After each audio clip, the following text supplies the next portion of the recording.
কবি শরদিন্দু কর্মকারের লেখা নারী।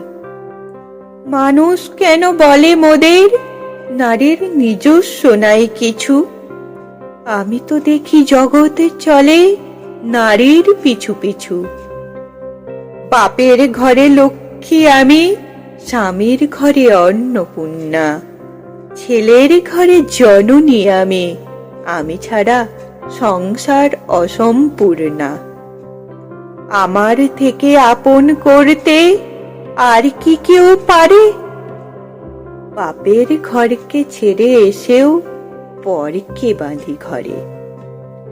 গোত্র থেকে গোত্রান্তর যদিও আমি হই, তবুও যেন জননী রূপে সকল দুঃখ সই।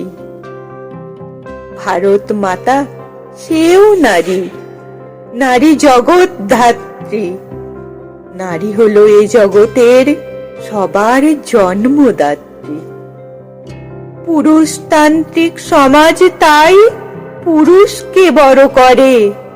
জেনে রেখো সেই পুরুষকেই নারী গর্ভে ধারণ করে। মহাকাল আমার পদতলে শায়িত চিরকাল। আমি ছাড়া এ জগৎ সংসার সবই হবে অচল।